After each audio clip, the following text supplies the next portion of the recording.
now. Um, there's many things that the American culture is going down the drain because of. Uh, Black Americans are the biggest problem to America right now, simply because there's just too much excuse making and apologizing. I'm not giving any numbers.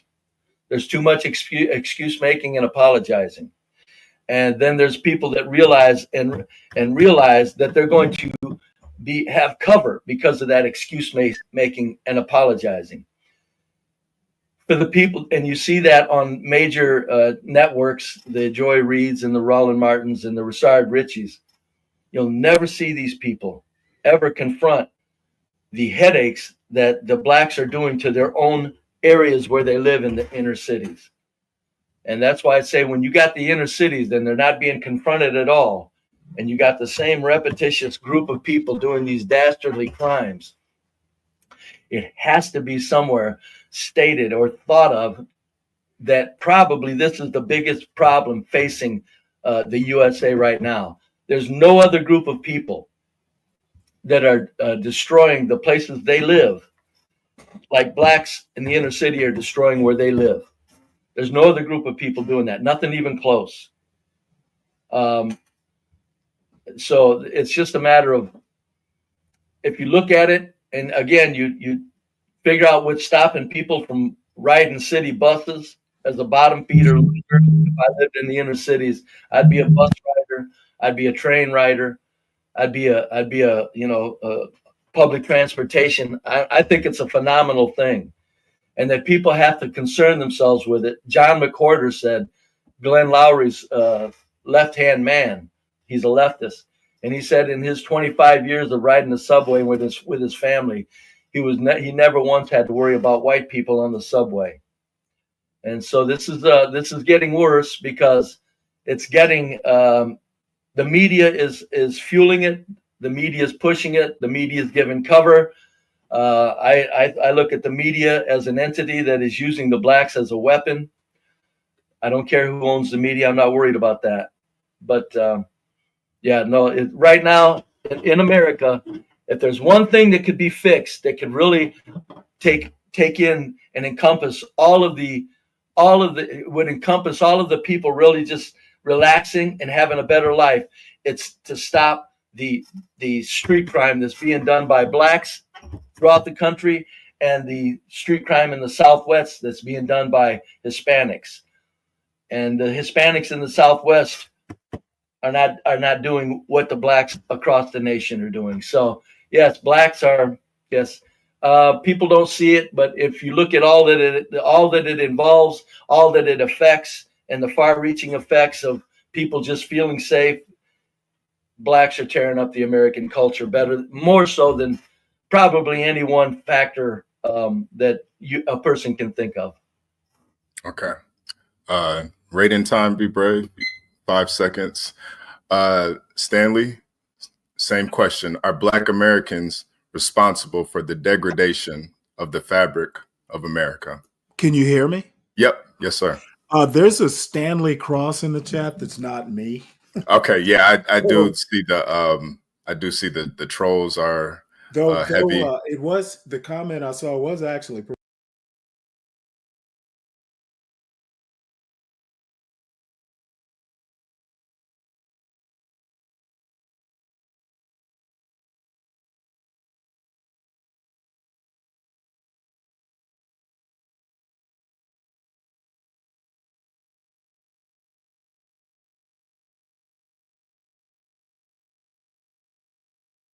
identity politics, which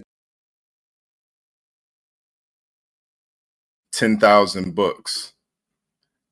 He is representing America. He served his nation. We got Stanley Cross in the building. Stanley Cross, how are you doing? I'm doing good. Only 10,000? Only 10,000. 10,000 and counting. 10,000 and counting. 10,000 and counting. Now we have good to see you, Stanley. Now we have you guys know him. He's very infamous on these streets. One of the best shit talkers that I've ever seen. much it for me. So you're saying it's not the blacks, it's the That everything is identity politics, but to me, if the statement is the crime in the inner city is the biggest problem in the Black community, I would disagree with that. Most Blacks don't live in the inner city.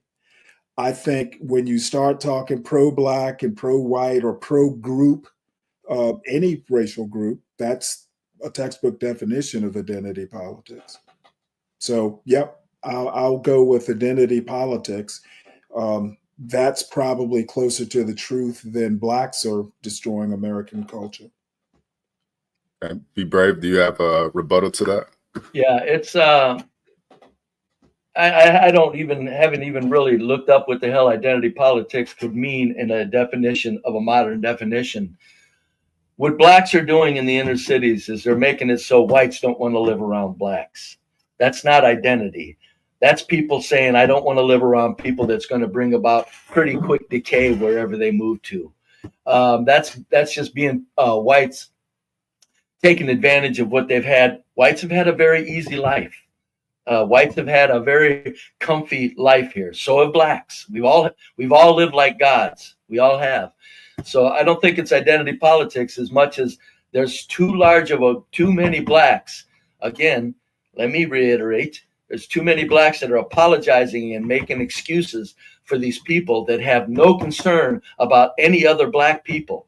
Basically, they're behaving as psychopaths, and we're not calling it that. We call them criminals or youth or something of that nature, but it's psychopathic behavior because of, first of all, what they do to their own people that they live around, which isn't horrible other than to dominate them and dare them to do something like tell them to turn their music down. And then they spread out into areas in the city, which is they're spreading out with Section 8. They're becoming what I call a cancer now. So I don't think of it as identity politics. I think of it as surely, and it's inescapable that there's one group of people that are really causing a lot of headaches for all the other groups together, and all the other groups combined aren't causing the headaches that this one group is causing. Stanley, would you like to rebuttal that hold on, let me unmute you real quick. Go ahead. If whites don't want to live around blacks, that's a textbook definition of identity politics. I don't know how to do much more of a rebuttal than that. Okay. Right quick, let me add, it's just a matter of self-preservation. I don't consider it politics. Go ahead. Okay. What do you think about that, Stanley? I think if the statement that I heard, whites don't want to live around blacks, assuming all blacks live in the inner city, to me. But when you say white and when you say black, those are racial identities. That is a textbook definition of identity politics. Identity politics is probably closer to the truth as far as ruining American culture. And this is something that the left and the right talk about. Okay, I think it's racism more than it is identity politics. Whites are racist due to the self-preservation. You can call it identity politics because whites aren't worried about a lot of other groups that move around them. So, I think it has now become a mild form of racism. I call it culturalism because I think that's what most whites are doing. They're being culturalist rather than they're in culturalism rather than racism. And it's fully understandable why. It's not about all the blacks living in the inner cities. It's about people just have to worry about who comes along with the blacks that can actually move from the inner city, what relatives come along with them. Stanley? If 3% of a group that's committing most of the crime are being identified with all blacks, when you say whites don't want to live around blacks because of 3% of blacks in the inner city, Mhm. That is identifying 3% of a population with the rest of the population, Mhm. and the other race does not want to live around that population because of the 3%. That is textbook identity politics. Well, I'll go with that. I think of it as textbook culturalism. You can call it identity politics. We can disagree. Well, let me make this statement. You would have to have read the textbook to know what the textbook says. Be damn. There we go. There we go. There's Stanley. That's the Stanley I know. Yeah, All right. it's coming out. He's waking up. Okay. I think we've exhausted that question. So, again, to the audience, make sure you guys hit the like button, subscribe if you're new here, and if you want to help sponsor this great debate. Sorry about that. Between Stanley Cross and Be Brave and Think. Hit the Cash App, Portia J, scrolling at the bottom. All proceeds will be split right down the middle to both of these gentlemen. Next question. Has systematic racism had a lasting impact on Black communities in America? Be brave. It's on you. You got the question up? Well, just give me 1 second. It'll pop up in 1 second. Right. There's like a little bit of delay, so the question will be brought up in 1 second. I'll say it one more time. Okay. Has systematic racism had a lasting impact on Black communities in America? Yes, of course. There's no way around that. So you got to get into the degree or the manner of is it, what problem did it create? What other things has it done? As far as what it has done is it's kept Black people in unity. It's a shame because Black people that are together and they want to be a unit. Again, as I said earlier, they're not prioritizing correctly. But systematic racism has done what the damage that systematic racism has done is probably stopped when the civil rights hit. That's when the Blacks were okay. Whitey's off your back. Whitey's done. The systematic racism that existed after that was certainly existing. I've always been one to never deny white privilege. But right now, systematic racism, what it has done, it should be dwindling, and the fear of it should be dwindling among Blacks. It's a matter of the Blacks are still, like, say white Americans in the USA live better than anybody in the world. White Americans in the USA live better than anybody in the world, because we do. Black Americans are right behind them. It's not this big gap. No. Nice try, Black folks. You're right behind whites as far as enjoying the wonders of this nation and this culture. You're right behind us. So the systematic racism probably has the lasting effect more than memory, rather than anything that should be reacted to. That's what I'm saying. A memory is okay. I understand it. People are crutching on it. They're now using it for a crutch, and that is destroying the Black community. Go ahead. Okay, question to you. Same question, Stanley.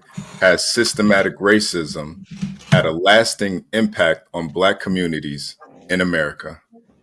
The answer is yes. All I have to say is look up the wealth and income gaps that are historical. For a while at the end of the 60s and the early 70s, those gaps started closing slightly. Around the mid 70s into the 80s, they started widening again.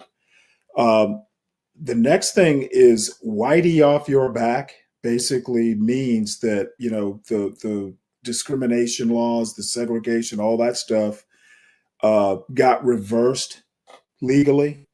But whitey off your back isn't a solution. The problem is the quote hangover. After 350 years, let's just say, let's not even talk about slavery. Let's talk about Jim Crow. Post Reconstruction to 1964, that probably did more damage to wealth and income gaps, education gaps, etc., than slavery ever did. If you recall, right after Reconstruction, there was about 10 years where blacks were doing fairly well, into Congress, politics, all that stuff, and then it got shut down in 1876, 1877. Then Jim Crow started. Then, the real segregation started. You don't erase 150 years of oppression in 61 years. Now, how am I doing on time? Because I'm afraid I'm going to go over. You have a minute and 30 seconds left, Stanley. Okay. So, like I said, and the idea that whites are doing great and blacks are just behind them, I'm going to remind Be Brave that actually Asians, smaller group, of course, but they're doing way better than white people as far as income and wealth.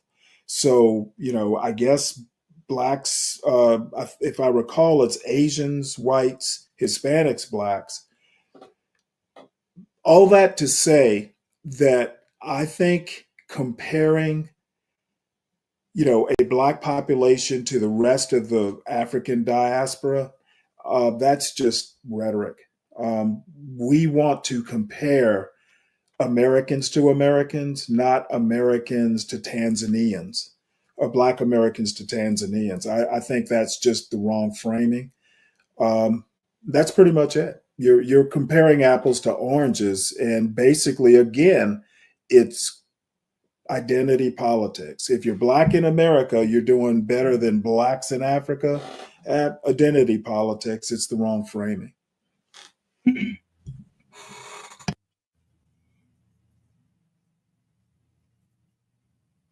Brave, would you like to respond to that? Yes. First of all, 150 years of oppression has been erased with 60 years of magnificent opportunities and the godlike living standard that we have in this country. That 150 years of oppression was washed away due to the magnificence of all of the living standard of everybody in this nation. For people in this country living as well as we do, is it compared to the rest of the world, even Europe. Okay, go past Europe, now go into the third world countries. For anybody to think that the 150 years of oppression were not completely done away with the magnificent living standard is ridiculous. And Asians, the reason Asians are not doing better than whites, they're doing better than whites in income, they're doing better than whites in education. What they're not doing is they're not upholding the white culture that has been the 100-year magnificence on the planet in the history of the species. That's why I say whites are at the very top, because we are the group of people that are the absolute most productive people on the planet. We probably have the highest collective IQ of anybody on the planet, including Asians. So it's not a matter of income or education. When I speak of white magnificence, it's a matter of where we live. Everybody wants to come where we're at, including Asians. Nobody wants to go to where Asians live. Of course, people want to try it out and mess with it. But when it comes to like bringing a family, everybody in the world wants to come where this white man established this country here. That's why when I say whites are at the top, we're at the top. And I'm telling you, Asians you're right. Education and finances, I don't count that. I count the ease of living and the comfort of getting up every day and living your life. Whites are first, blacks are right behind them. That erased all the 150 years of oppression. The 60 years of magnificence, if blacks still thinking of 150 years of oppression while they're living like gods, I would hate to be a black man that has to meet his maker with that silly self-pity. Stanley? Well, what Brave is calling self-pity, I will call facts. Okay, you go and you read your own white authors, people like Charles Murray. He will be the first to admit that if we're gonna go strictly by IQ scores, whites are not at the tippy top. And to be honest, just to kind of go off script and, be all, non-scholastic about it, white people have gotten lazy because of the magnificence you talk about. And I won't bring up examples, though I have one in Thanks. mind. So all I have to say, again, that identity politics, whites at the tippy top, the magnificence of 60 years, I'm just going to go ahead and chuckle lightly and suggest that you read Charles Murray. He's white. He disagrees with you. Okay. Charles Murray said nothing about collective IQ. I said collective IQ. Charles Murray wrote The Bell Curve, which is specifically about IQ. I said, I would like you to read that and maybe write him and criticize him. He literally wrote a book on group and collective IQ. I stand corrected. He wrote a correct collective IQ in that book, or just individual IQ? Nope.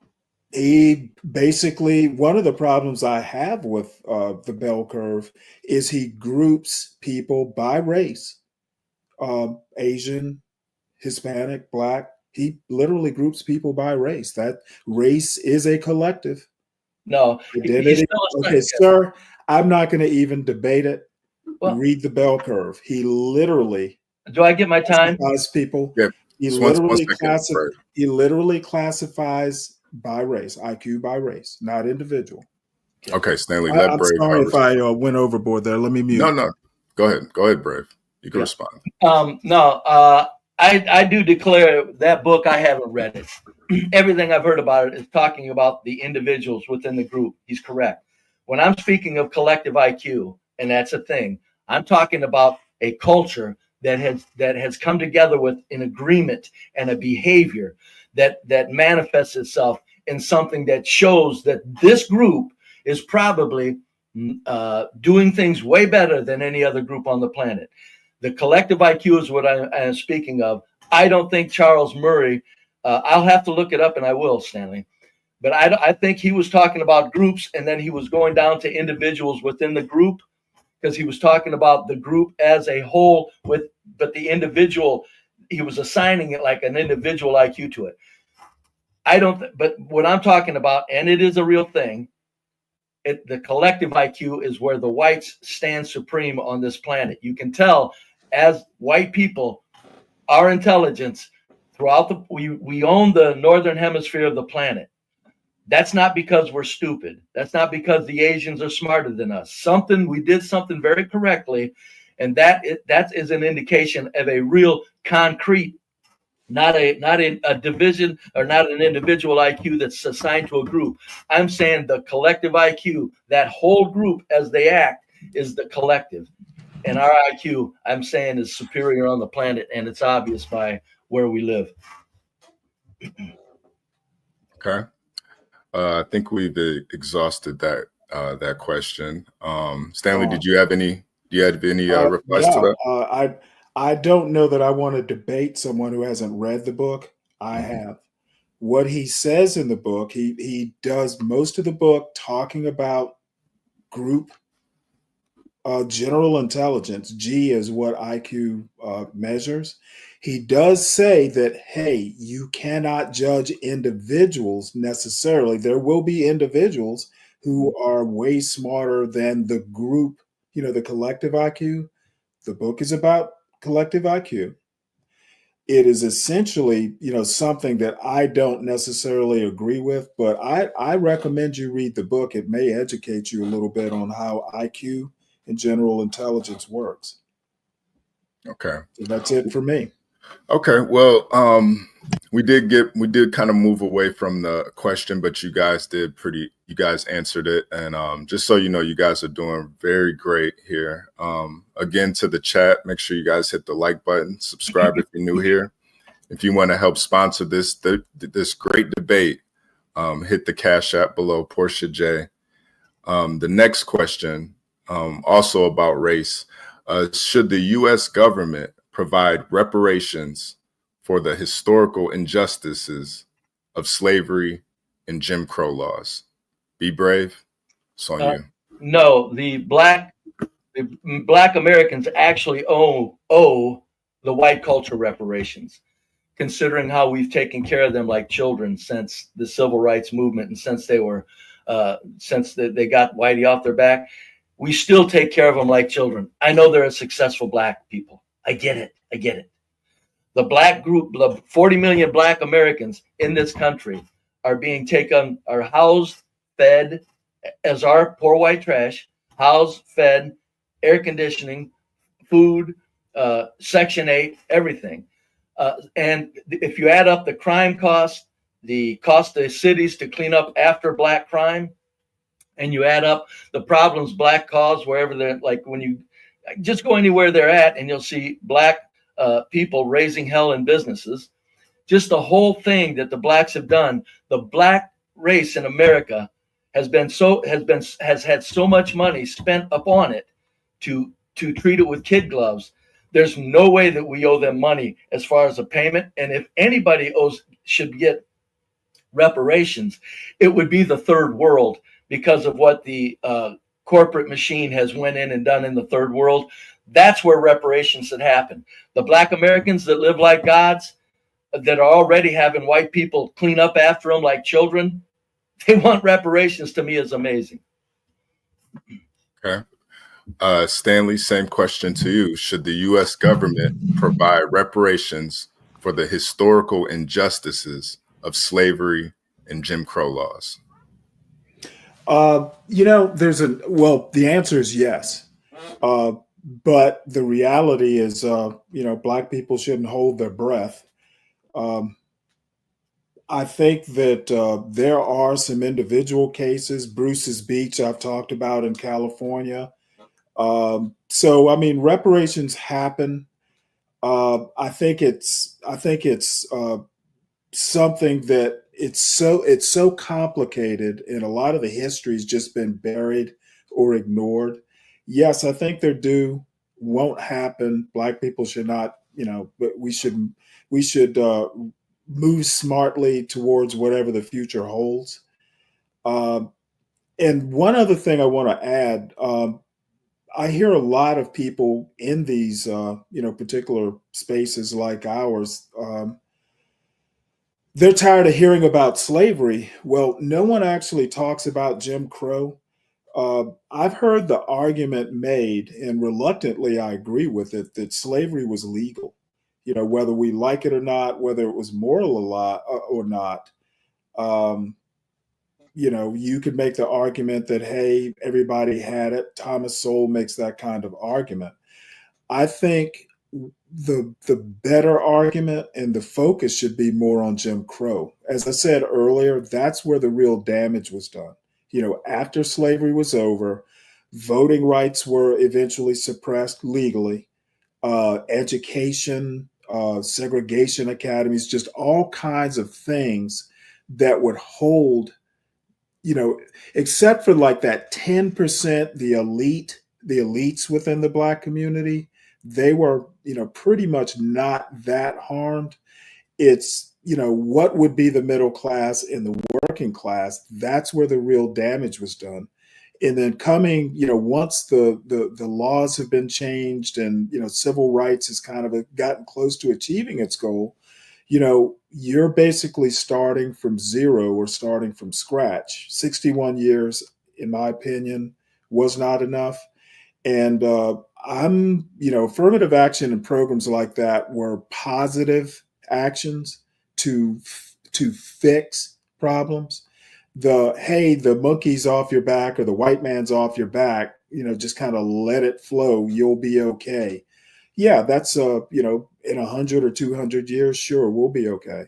So in short, yes to reparations. The caveat is don't hold your breath. Okay. Let me ask you too, Stanley.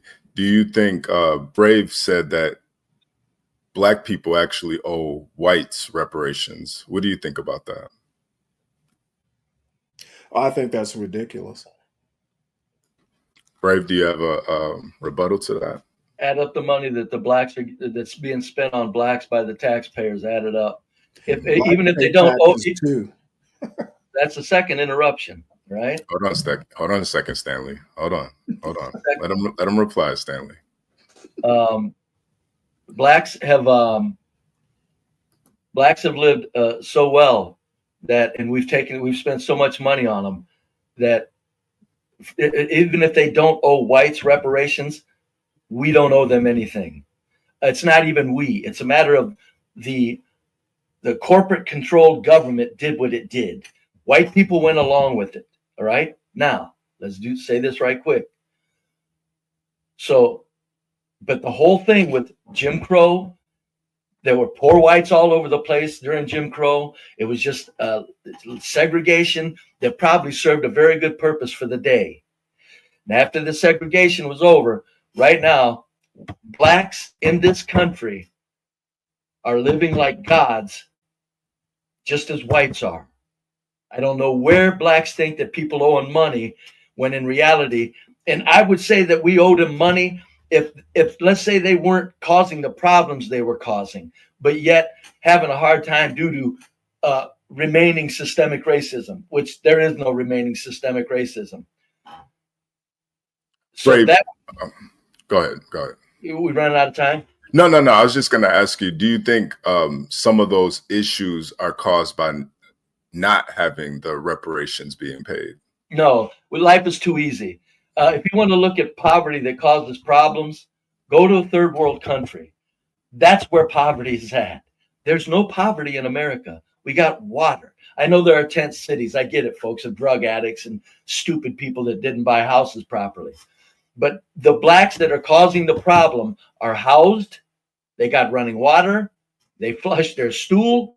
They got heat and AC, and they've got job opportunities that rain on them. All they got to do is a black person, and I'll always say this to any black man, clean up like whites do. You'll get a job anywhere you want it, because whites want one thing. They want black representation in their business. Even if they're racist, they want black representation in their business, because many times they are going after contracts that deal with tax dollars. So no, there's no way that you can blame the behavior, the condition of blacks in America right now is nothing but purely self-inflicted by black people themselves. All right. Stanley, you have a reply to that? There's a book called Here to Equality by an economics professor at Duke. It's Duke. Pretty sure he's at Duke, either Duke or UNC, University of North Carolina, that pretty much lays out the reparations case. Just to be clear, reparations as they're framed now are not, money to fix a wealth gap or anything like that. They're basically framing it as a legal case. There was harm done. There's documented harm done. Bruce's Beach is a good example of that. This stuff is documented. If it's framed as a legal matter, that basically, should clear up why reparations should be done. But in the case of Bruce's Beach, there was generational wealth lost. Okay. Basically, who knows how many millions of dollars were lost down through the generations before the property was restored. You can document these cases. I think people probably want to overcomplicate it, and but again, we're not going to hold our breath. Now, so that's pretty much it. Now, this does kind of go to the next question. Can I wrap up right quick? Yeah, go ahead, Brave. Give me 30 seconds. Yep. Ask blacks that think we should get reparations if they want to live anywhere else in the world. That tells the tale. There's no place like America. Blacks are in on it. Go ahead. Stanley, do you want to reply to that? I have no clue what he's getting at. What does it have? What does reparations for past, injustices have to do with where you live, other than they happened in America? And we live in a system where people sue the government all the time for damage done. That's my response. I had my say. Okay. Blacks living like gods. They don't need money. Go ahead. Okay. Well, this does go to my next question. And to the chat, make sure you guys hit the like button, subscribe. If you want to help sponsor this episode, this debate, please hit the Cash App below, scrolling at the bottom. What are the long-term effects of redlining on racial wealth disparities today? Brave, it's on you. The long-term effects are that there are no real intense long-term effects. Mm-hmm. The blacks that, again, for the last 60 years, the blacks have had a situation where they said, I'm black, you better treat me right. And I don't mind that. I'm not against that. After Jim Crow, if I was a black man, I'm saying I'm black. You better treat me right. So the redlining that occurred was also done for a lot of poor people. There was the government organization that started making loans after the war. It's HOLC or something like that. There were more black mortgage holders in that private company's business than any other private loan mortgage company. FHA is where it came in. FHA, the Federal Housing Administration, started the redlining. Took the redlining and kind of kept it alive. And the reason that happened a lot was because the FHA was into building new homes, which protecting the investment of homes, they moved whitey into them. So does redline have a lasting effect? No. There's too many poor white people that didn't get in on anything either. Immigrants coming over. Immigrants from third world countries. They're all fabulously doing very well. And all of a sudden, the poor little blacks just can't get it together because of redlining. It's silly to think that the past, so many decades ago, has any lasting effect right now on these young people that basically have everything laid out before them and are turning their backs on it and turning into and relying more on their anger for their thinking than their preconceiving of what they need to do in the business world. Okay. Stanley, same question. What are the long-term effects of redlining on racial wealth disparities today? Well, mainly wealth. I mean, the home being, a lot of people's biggest asset or investment. Not being able to take out mortgages. I mean, mortgages were basically, withheld on houses that were redlined. That money couldn't be used to finance a college education or start a business or anything like that. I want to bring up one historical point, though.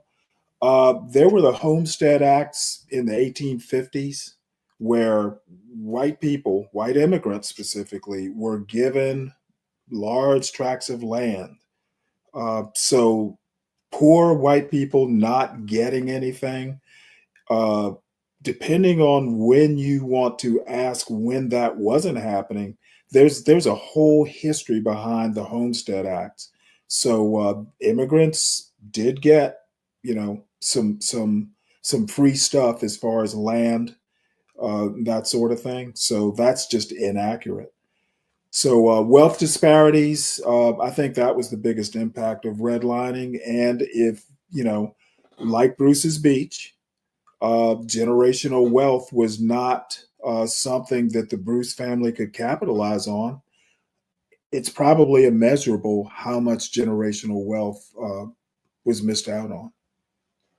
So financial, wealth disparity, that was the main impact of redlining on the Black community. And I'm sure whites too, but blacks were disproportionately affected. So. Okay. Right quick, then.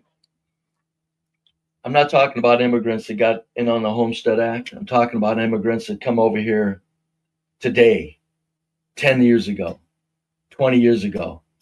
Look what they're able to do. That proves that the redlining basically almost has become nothing as far as damaging to a group of people.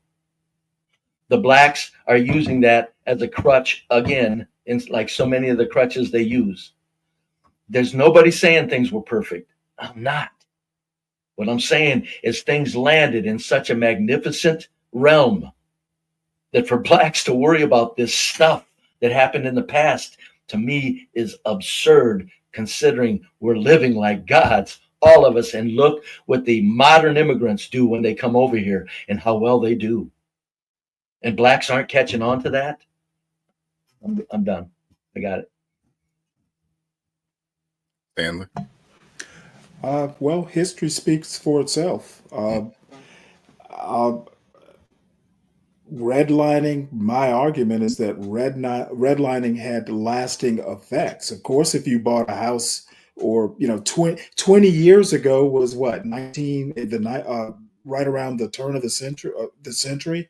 Of course, redlining was made illegal back in like 1968 or something like that. So, of course, 20 years ago, redlining wouldn't be affecting anybody. It's the legacy effects that I'm talking about. So, Oh, as a correction, so was I. I'm sorry. wait, was that an interruption? I thought you were done. I'm sorry. I'm very sorry. Yours was intentional. Mine was an accident. Go ahead. Go ahead, Stanley. Go ahead. Oh no, no, I'm done. Okay. I can't argue with history, and being ahistorical again is not a cogent reply in my opinion. And Stanley, you are correct. The Fair Housing Act was enacted in 1968, so that was when redlining was ended. Yes. Let me be sure on something. I know redlining ended a long time ago. That's my point. I'm not saying it existed 20 years ago. I'm saying the immigrants that come over here are doing phenomenally well because of this white culture that they're a part of. I know redlining was a long time ago. I'm saying the effects of it, certainly, I'm not denying that there aren't people that were done out of legacy wealth, but a whole lot of people, a lot of black people, it's obvious that they're turning their backs on the modern magnificence. That's my point.